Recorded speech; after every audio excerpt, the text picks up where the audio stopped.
Bagaimana Apple dan Nike selamat dari perang tarif impor? Halo, sahabat Kak Aling yang berbahagia.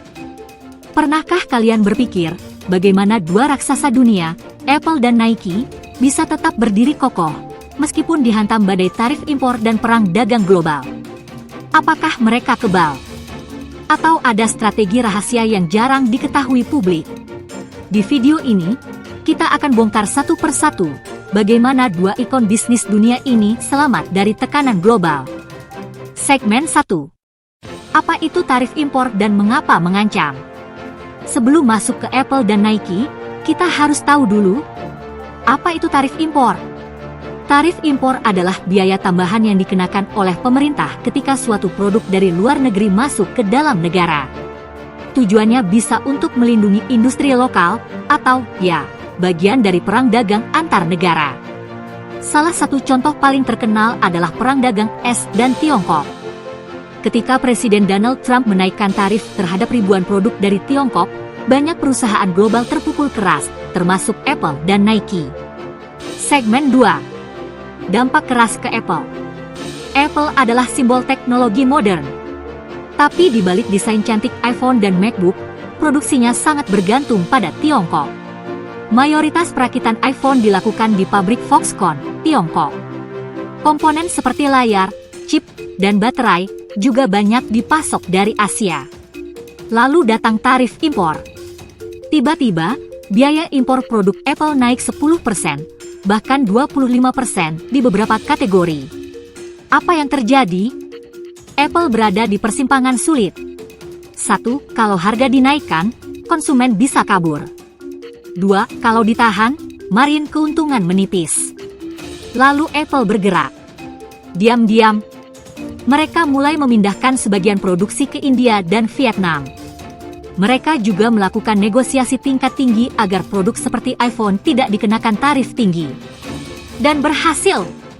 Banyak produk Apple dikecualikan dari daftar tarif. Mereka juga fokus ke layanan digital, seperti App Store, Apple Music, iCloud, dan lainnya yang tidak terdampak tarif impor. Segmen 3. Nike kena imbasnya juga. Nike juga menghadapi tantangan serupa. Meski sekarang kebanyakan sepatu Nike dibuat di Vietnam dan Indonesia, sebelumnya mereka sangat bergantung pada Tiongkok. Saat tarif impor mulai naik, biaya bahan baku dan distribusi ikut melonjak.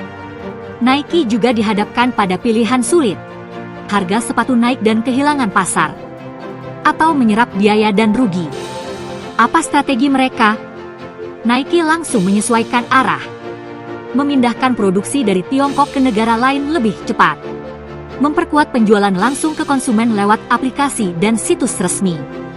Investasi besar-besaran di teknologi manufaktur seperti Flyknit, yang lebih efisien dan hemat bahan. Nike juga pintar membangun brand. Mereka tidak hanya menjual sepatu, tapi gaya hidup dan inspirasi. Ingat slogan, "Just do it"? Itulah kekuatan tak terlihat yang membuat konsumen tetap membeli meski harga naik. Segmen 4. Rahasia keselamatan mereka. Dari Apple dan Nike, kita bisa belajar satu hal.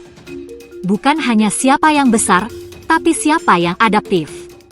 Mereka cepat beradaptasi dengan perubahan global, diversifikasi rantai pasokan, membangun kekuatan merek, tidak hanya andalkan produk fisik, tapi juga layanan digital dan gaya hidup. Inilah yang menyelamatkan mereka dari badai tarif impor. Jadi, sahabat Kak Aling, tarif impor bisa mengguncang dunia bisnis, tapi bukan berarti akhir dari segalanya.